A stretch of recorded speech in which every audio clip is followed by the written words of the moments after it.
যদি তোমার ইনসুলিন বেশি পাই তাহলে বুঝবো তোমার চিনি বেশি আছে ভিতরে। এখন চিনি তোমার যদি ইনসুলিন 4 হয় তাহলে তুমি মাপ পেয়ে যাবা, না তোমার নেই। যেহেতু তোমার অতিরিক্ত ওজন আছে তাহলে অবশ্যই ডায়াবেটিস আছে। হ্যাঁ, তাহলে ইনসুলিন বেশি, শোনেন ডায়াবেটিস হবে পরে। প্রথমে যখন তার চিনি বাড়ে, রক্তের চিনি, তো বডি দেখে এত চিনি, এটা তো ক্ষতিকর, তো আরও ইনসুলিন তৈরি করে ওই চিনিটা কোষে ঢুকায়। তো এখন যদি ইনসুলিন নর্মাল, চিনিও নর্মাল, তাহলে তার শিওর থাকেন ওর এখন ডায়াবেটিস নাই, হবেও না, যদি সে অনিয়ম না করে হবে না। তাহলে এরকম যদি কারো হোমায়ার আমরা 1 পাই, ইনসুলিন 4 পাই, ব্লাড সুগার 5 পাই, তাহলে একমাত্র সেই ডায়াবেটিস মুক্ত আমি বলবো। আর যাদের ইনসুলিন বেশি আছে কিন্তু সুগার নিয়ন্ত্রণে আছে, তাহলে আমি বলবো না তার ডায়াবেটিস হয়ে গেছে বিধায় তার ইনসুলিন বেশি আছে। কারণ চিনি যদি বেশি না থাকে ইনসুলিন বাড়বে কেন? ইনসুলিন তো তাহলে নর্মাল থাকবে। বোঝা গেল এবার?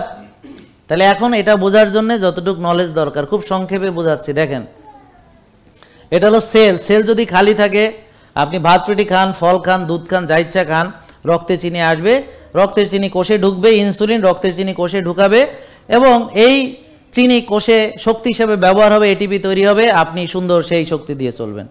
যেমন গ্রামের একজন কৃষক 1.5-2 গামলা ভাত খায়, 12-14 ঘন্টা কাজ করে, তার ডায়াবেটিস নাই, কোষ খালি। ওদের 6 প্যাক না 8 প্যাক, অনেক প্যাক ট্যাক থাকে পেটের মধ্যে, কারণ আসলে পেটে কিছু নাই, ফ্যাট না থাকলেই প্যাক দেখা যায়। বুঝতে পারছেন? অনেকে প্যাক করে যে আমার প্যাক নাই ট্যাক নাই, অনেকে বলে না, তা আপনি ফ্যাট পার্সেন্টেজ কমালে প্যাক এমনি বেড়ে যাবে। প্যাক সবারই আছে ভিতরে, হ্যাঁ, তবে ওই ফ্যাটের কারণে ওটা ঢাকা পড়ে আছে। হ্যাঁ, ফ্যাট কমে গেলেই দেখবেন। নাহলে ওই যে দেখেন না, গ্রামের কৃষক শরীর নাই, কিচ্ছু নাই, প্যাকও আছে, কারণ কি, মানে ওর তো চর্বি নাই শরীরে, নাকি? বুঝতে পারছেন কথা?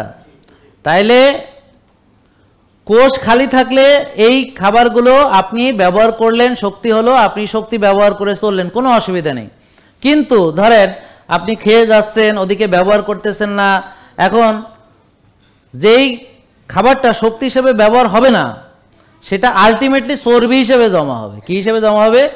সে আপনি যে খাবারই খান না কেন, ঘাস খান, যাই খান, কোনো অসুবিধা নেই। ধরেন গরু ঘাস খাইতে খাইতে দেখেন কি চর্বি, কথা বুঝতে পারছেন? যদিও ওগুলো গ্রেন খাওয়া গরু, তারপরও ধরে নেই আর কি, ঘাস খেয়েও মোটা হওয়া সম্ভব। আচ্ছা, যে কোনো খাবার, আপনারা একজন এক খাবার খেয়ে মোটা হয়েছেন, সবাই একই খাবার খান এরকম না। হ্যাঁ, কেউ ফাস্টফুড বেশি খায়, কেউ ফাস্টফুড খায় না, কেউ ভাত বেশি খায়। আমার কথা একটাই, যে কোনো খাবার, যেই খাবারটা আপনি খাচ্ছেন সেটা ব্যবহার করবেন না, জমা করবেন, আস্তে আস্তে ওজন বাড়তে থাকবে।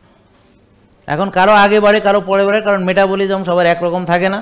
তো যার মেটাবলিজম বেশি ভালো, তারা একটা বয়স পর্যন্ত ভালোই থাকে, পরে মেটাবলিজম নষ্ট হওয়ার পরে সে নষ্ট হয়।